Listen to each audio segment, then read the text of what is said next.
चलिए स्टार्ट करते हैं। पहला टॉपिक है खराची उत्सव। खराची उत्सव क्यों चर्चा में रहा?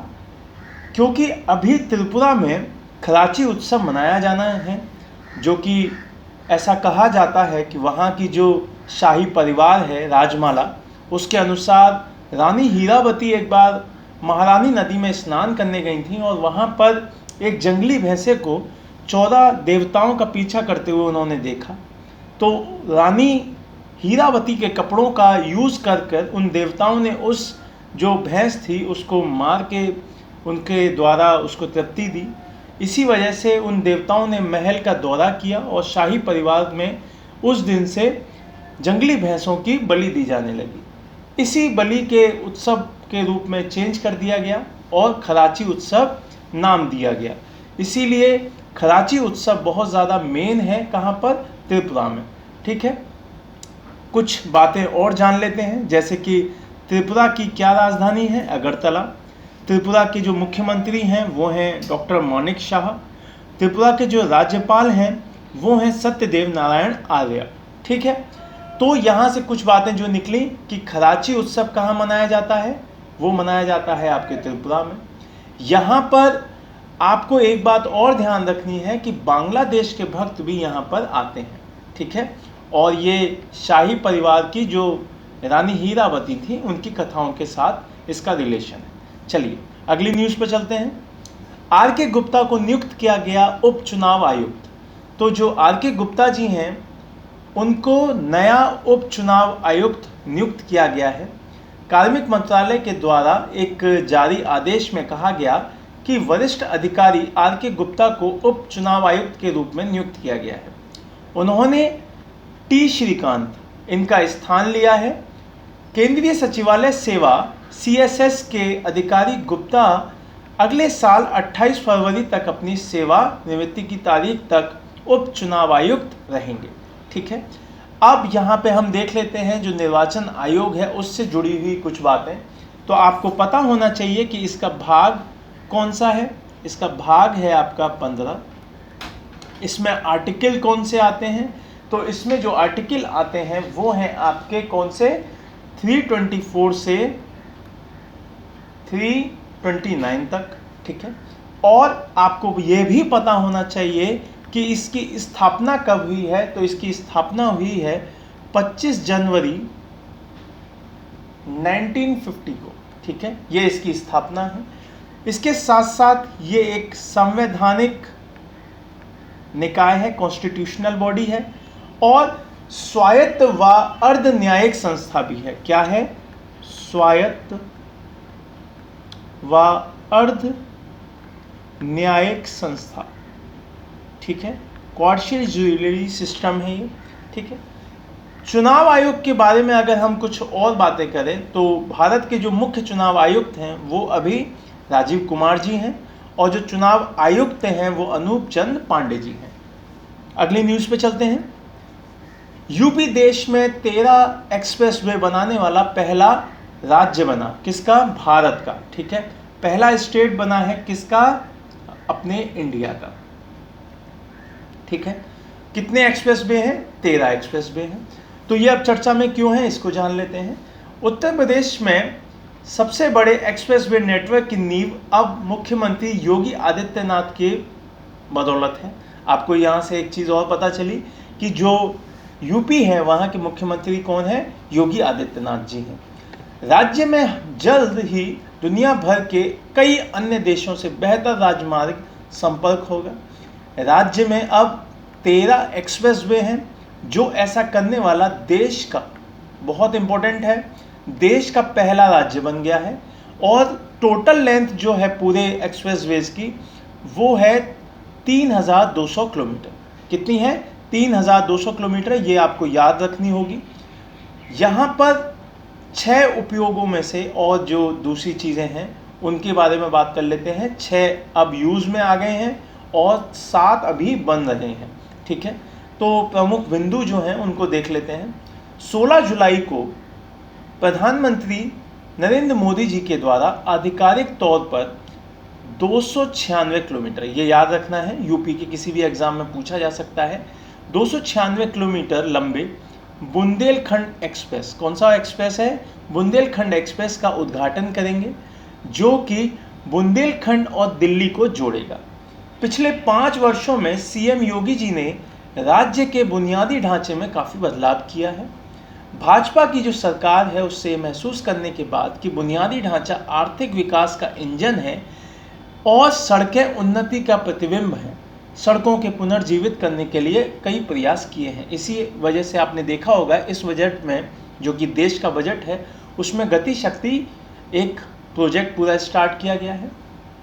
अन्य राज्यों और अन्य राष्ट्रों को जोड़ने वाले रोडवेज का नेटवर्क स्थापित किया गया है, जो गांव से शुरू होकर सड़कों से ब्लॉक, जिला कार्यालयों तक जारी है।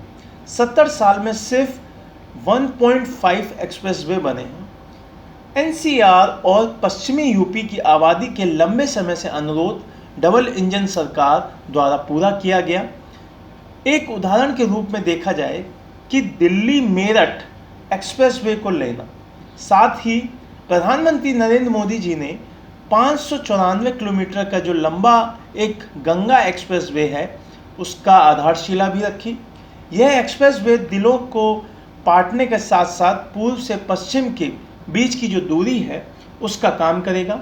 Lucknow Kanpur expressway, Bundelkhand expressway, Gorakhpur link expressway, Ghazipur Ballia Manjhi Ghat expressway और दिल्ली देहरादून एक्सप्रेसवे के निर्माण से प्रदेश के सभी निवासियों को लाभ होगा।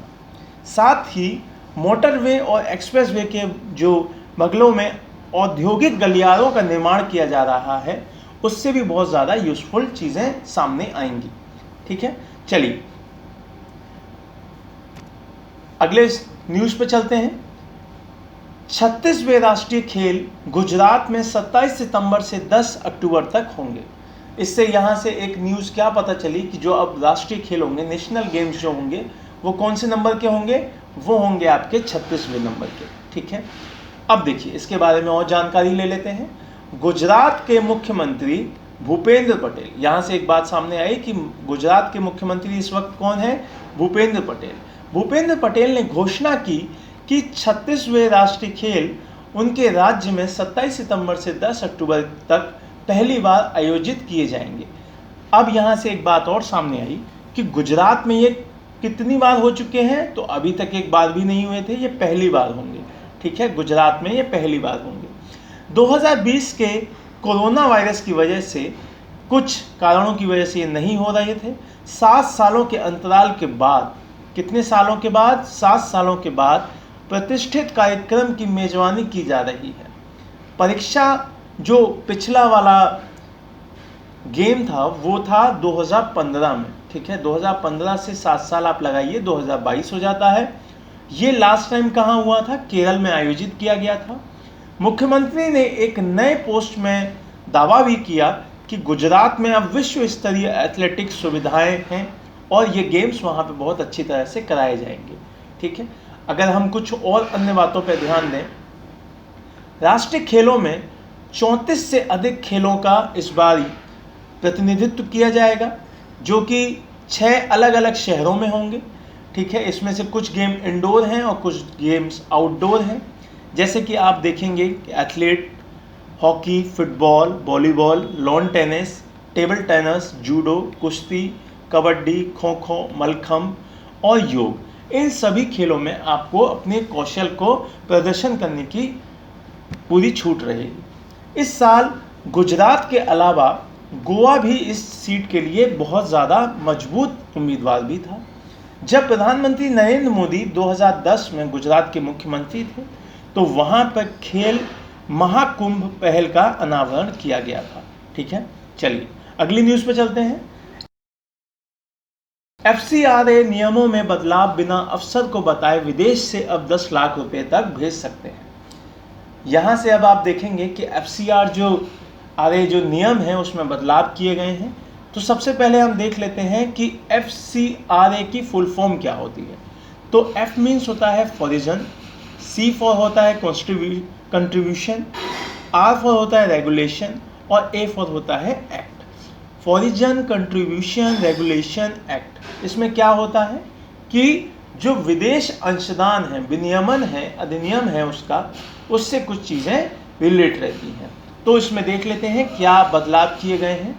विदेश अंशदान अधिनियम से संबंधित कुछ नियमों में केंद्रीय गृह मंत्रालय, यहाँ पे चेंज कौन करता है?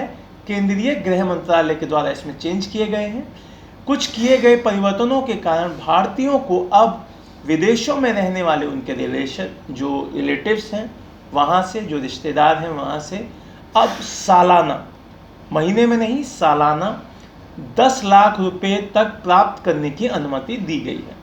एक साल में अब वो 10 लाख रुपए वहाँ से ले सकते हैं। पिछले कैप में 10 लाख की जगह यहाँ पर 1 लाख दिया गया था। पहले कितना था? पहले था 1 लाख और अब यहाँ पे चेंज करके हो गया है 10 लाख। ठीक है। गृह मंत्रालय ने एक अधिसूचना में यह भी कहा कि 30 दिनों के बजाय यदि राशि पार हो जाती है तो लोगों को पास सरकार को सूचित करने के लिए अब 90 दिन होगा। पहले 30 दिन के अंदर आपको सूचित करना होता था, लेकिन अब 90 दिन होगा। ठीक है। चलिए और देख लेते हैं जो इसके प्रमुख बिंदु हैं, उसके बारे में देख लेते हैं। विदेशी अंशदान विनियमन जो नियम थे 2011 के नियम 6 में शब्द एक 10 लाख रुपए को 1 लाख रुपए के स्थान पर और 3 महीनों को क्रमशः 30 दिनों के लिए प्रतिस्थापित कर किया जाएगा। 30 दिन मतलब 1 महीना, 1 मंथ हो गया, और 3 महीने मतलब 90 दिन हो गए, 90 डेज मेनली ऐसा कहा जा सकता है। ठीक है। रिश्तेदारों से विदेश धन जो प्राप्त करने का प्रकटीकरण नियम नंबर 6 के अंतर्गत आता है। इसने पहले निर्दिष्ट किया था कि किसी वित्तीय वर्ष में अपने किसी रिश्तेदार से 1 लाख रुपए या समकक्ष से अधिक का विदेशी योगदान प्राप्त करने के जो इस तरह के योगदान हैं वो 30 दिनों के अंदर अंदर आपको केंद्र सरकार के सामने सूचित करना होगा। ठीक है। ये सारी की सारी चीज़ें हैं आपको जो कि नियम नंबर 6 में बताई गई हैं। तो ये मेन न्यूज़ है, बहुत इंपॉर्टेंट न्यूज़ है कि जो FCRA है अब 10 लाख रुपए तक उसका एक नियम बना दिया गया है कि अगर आपका रिश्तेदार 10 लाख रुपए तक आपको गिफ्ट या कोई पैसे सीधे डायरेक्ट आपके अकाउंट में डालता है तो आपको किसी अफसर को बताने की ज़रूरत नहीं है। ठीक है। चलिए अगले न्यूज़ पे चलते हैं। भारतीय वायुसेना और PNB के बीच में एक हुआ समझौता जिसको दिया गया क्या नाम? PNB रक्षक प्लस योजना। ठीक है। PNB रक्षक प्लस योजना के अंतर्गत क्या क्या बातें हैं वो देख लेते हैं। सार्वजनिक क्षेत्र का एक बैंक है जिसका नाम है PNB। ठीक है।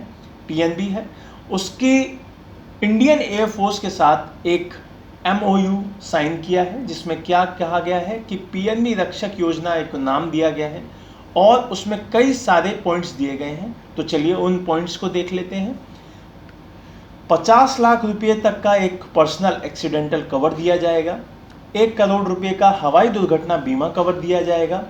अगर व्यक्तिगत दुर्घटना होती है और स्थायी कुल विकलांगता आती है उसमें तो 50 लाख रुपये तक का कवर दिया जाएगा। प्रमुख संस्थानों और शैक्षणिक संस्थानों पर प्रवेश पाने के इच्छुक जो प्राथमिक खाता धारक होंगे उनके बच्चों के लिए PNB प्रतिभा एक ऋण यूज कराया जाएगा। कौन सा? PNB प्रतिभा। ये बहुत इंपॉर्टेंट रहेगा आप सभी के लिए, इसको आपको ध्यान में रखना है। ये किसके लिए रहेगा? जो इंडियन एयरफोर्स के खाता धारक होंगे उनके बच्चों के लिए रहेगा। 2 जीवित और आश्रित बच्चों, पुरुष या महिला कोई भी हो सकता है, उसकी शिक्षा के लिए 4 साल के लिए 1 लाख रुपए प्रति वर्ष की वित्तीय सहायता दी जाएगी। पिछले 3 महीनों तक का जो ओवरड्राफ्ट होगा, शुद्ध वेतन पेंशन राशि 75,000 रुपये से 3 लाख रुपए तक जो भी रहेगा उसका स्लॉट रखा जाएगा। घर, कार, शिक्षा, व्यक्तिगत ऋण के लिए ब्याज दर और सेवा शुल्क में काफ़ी छूट दी जाएगी और जो अन्य लाभ होंगे उसमें परिवार के सदस्यों के लिए 0 बैलेंस जो सेविंग अकाउंट रहेगा वो और लॉकर रेट चार्ज में रियायत दी जाएगी। ठीक है। ये कुल मिला के जो सुविधाएं दी जाएंगी वो किसके तहत दी जाएंगी? वो दी जाएंगी PNB रक्षक प्लस स्कीम के तहत। और इसके साथ साथ एक सामने और आई पीएनबी प्रतिभा, जो कि उनके बच्चों के लिए दी जाएगी। ठीक है, दोनों ध्यान में रखनी है। अगली न्यूज़ पे चलते हैं। अगली न्यूज़ है, प्रधानमंत्री ने एनईपी नेशनल एजुकेशन पॉलिसी 2020 के कार्यान्वयन पर अखिल भारतीय शिक्षा समागम का उद्घाटन किया। किस चीज़ का उद्घाटन किया है? अखिल भारतीय शिक्षा समागम। ठीक है, तो आपको ये देखना है कि ये क्या है, क्या चीज़ें हैं। तो ये कब किया गया है? 7 से 9 जुलाई 2020 के बीच। चलिए देख लेते हैं। प्रधानमंत्री कार्यालय जो पीएमओ ऑफिस रहता है, उससे एक प्रेस विज्ञप्ति के सामने आई और उसमें कहा गया कि प्रधानमंत्री श्री नरेंद्र मोदी जी ने वाराणसी में, कहाँ से? वाराणसी में राष्ट्रीय शिक्षा नीति के कार्यान्वयन पर अखिल भारतीय शिक्षा समागम का उद्घाटन किया है। तो क्वेश्चन क्या बनेगा कि अखिल भारतीय शिक्षा समागम जो स्टार्ट किया गया वो कहाँ से किया गया? वाराणसी से किया गया। ठीक है, इसीलिए आप इसके लोगों में देखेंगे कि वाराणसी का चित्र भी दिया है। प्रधानमंत्री ने श्रोताओं से कहा कि अमृत महोत्सव के दौरान उस काल को दिया जा रहा है, उसको नाम दिया गया है कि संकल्पों को साकार करने के लिए हमारी शिक्षा प्रणाली और युवाओं की पूरी जो पीढ़ी है उसकी बड़ी भूमिका है। उन्होंने समागम के लिए शुभकामनाएं देते हुए महामना मदन मोहन मालवीय को नमन किया। प्रधानमंत्री ने इससे पहले दिन में एलटी कॉलेज में अक्षत पात्र मिड डे मील किचन का उद्घाटन किया। बहुत ज़्यादा इम्पोर्टेंट है कि अक्षत पात्र मिड डे मील का उद्घाटन कहाँ किया गया है? तो वाराणसी में ही एलटी कॉलेज है, वहाँ पे किया गया है। ठीक है, अब देख लेते हैं इसके जो प्रमुख बिंदु हैं। उन्होंने कहा कि जिन छात्रों के साथ उन्होंने बातचीत की और उनके उच्च स्तर की प्रतिभा, उस प्रतिभा का लाभ प्राप्त करने के लिए अवश्य प्रयास में जुटने का संकेत देती है। राष्ट्रीय शिक्षा नीति का मूल सिद्धांत शिक्षा को संकुचित सोच से मुक्त करना होगा। ठीक है, ये ऐसा नहीं रहेगा कि आपको मतलब बंद के रहना है, नहीं, आपको खुल के पढ़ाई करनी है, ये चीज़ उसके सामने आएगी। ठीक है, शिक्षा समागम पे अगर हम बात करें तो शिक्षा समागम शिक्षा मंत्रालय के द्वारा, किसके द्वारा? शिक्षा मंत्रालय के द्वारा शिक्षा समागम का आयोजन किया जा रहा है। ये प्रख्यात शिक्षाविदों, नीति निर्माताओं, अकादमी नेताओं को अपने अनुभवों को साझा करने के लिए शिक्षा जो नीति है आपकी एनईपी जो है उसमें आपको रोड मैप देगी, उसके द्वारा चर्चा की जाएगी उस पर। ठीक है, यह कार्यक्रम पूरे देश के विश्वविद्यालयों, राष्ट्रीय महत्व के संस्थानों के जो शैक्षणिक प्रशासनिक संस्थागत क्षेत्र हैं, 300 से अधिक हस्तियों के जो क्षमता निर्माण है उसमें आपका हिस्सा लिया जाएगा। ठीक है, 3 दिवसीय, कितने? 7 से अगर हम 9 देखें तो कितने दिवसीय रहेगा? 3 दिवसीय, 3 डेज प्रोग्राम है। शिक्षा समागम के दौरान एनईपी 2020 के तहत उच्च शिक्षा के लिए चुने गए 9 विषयों का पैनल पर चर्चा होगी। कितने विषय होंगे इसमें? 9 विषय रहेंगे। चलिए अगली न्यूज़ पे चलते हैं। अगली न्यूज़ है मिशन कुशल कर्मी। मिशन कुशल कर्मी निर्माण शिक्षकों श्रमिकों के कौशल में सुधार के लिए दिल्ली सरकार की योजना। मिशन कौशल कर्मी सबसे पहली चीज़ किसने स्टार्ट किया? कौन सी गवर्नमेंट ने स्टार्ट किया? तो ये किया है आपकी दिल्ली गवर्नमेंट ने स्टार्ट किया है। चलिए इसके बारे में कुछ जानकारी ले लेते हैं। दिल्ली के उप मुख्यमंत्री मनीष सिसोदिया जी ने निर्माण श्रमिकों को उनकी क्षमताओं में सुधार करने के लिए मदद करने के लिए मिशन कौशल कर्मी की शुरुआत की। ठीक है, बहुत ही ज़्यादा इम्पोर्टेंट है मिशन कौशल कर्मी। एक औपचारिक प्रेस में उन्होंने बताया कि दिल्ली सरकार ने Delhi skill and entrepreneurship university DSEU और Delhi building and other construction workers welfare board की सहायता से इस कार्यक्रम को विकसित किया है। किसके द्वारा? 2 जो वहाँ के वो हैं प्रोग्राम्स, 2 जो वहाँ की बॉडीज़ हैं उनके द्वारा ये स्टार्ट किया गया है। ठीक है, प्रमुख बिंदु इसमें क्या रहेंगे? इसमें प्रमुख बिंदु ये रहेंगे कि जो वहाँ के श्रमिक हैं उनके कौशल को बढ़ाने के लिए बहुत सारे प्रोग्राम्स चलाए जाएंगे और इस योजना के तहत सरकार एक साल में 2 लाख, कितने? 2 लाख श्रमिकों को प्रशिक्षित करना चाहती है। ठीक है, एक बात और इसमें देखी जाएगी कि इसमें कर्मचारियों के वेतन में 8,000 रुपये तक की वृद्धि भी होगी। ठीक है। कार्यक्रम का लक्ष्य हर साल निर्माण क्षेत्र में उद्योगों की मांग संचालित नौकरियों की जो भूमिकाएं हैं, 2 लाख से अधिक जो पंजीकृत निर्माण श्रमिकों को नौकरी देना, ये बहुत ज़्यादा मेन उनका मोटिव रहेगा। ठीक है। अब कुछ और बातें देख लेते हैं कि जो दिल्ली के उप मुख्यमंत्री हैं श्री मनीष सिसोदिया जी हैं, और मुख्यमंत्री आप सभी को पता है कि वो अरविंद केजरीवाल जी। ठीक है। एक बात और यहाँ पर है कि पहल के हिस्से के रूप में अगर कर्मचारियों को उनके रोजगार के स्थानों पर 120 घंटे मतलब 15 दिन का परीक्षण प्राप्त करना होगा। ठीक है। चलिए नेक्स्ट न्यूज़ पर चलते हैं। केंद्रीय मंत्री हरदीप सिंह पुरी ने किया स्वनिधि महोत्सव का शुभारंभ। किसके द्वारा किया गया है स्वनिधि महोत्सव? केंद्रीय मंत्री हरदीप सिंह पुरी। ठीक है। चलिए इसमें देख लेते हैं क्या है ये।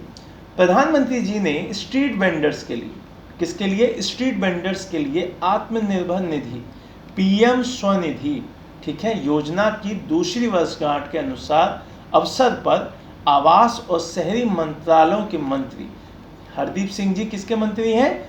आवास एवं शहरी मामलों के। ठीक है। उन्होंने स्वनिधि महोत्सव का शुभारंभ किया जो कि 9 से 31 जुलाई तक मनाया जाएगा। महोत्सव में सभी राज्यों और केंद्र शासित प्रदेशों 75 शहरों में आयोजित किया जाएगा और विभिन्न सांस्कृतिक गतिविधियों, डिजिटल प्रशिक्षण गतिविधियों और ऋण मेलों का प्रदर्शन भी किया जाएगा।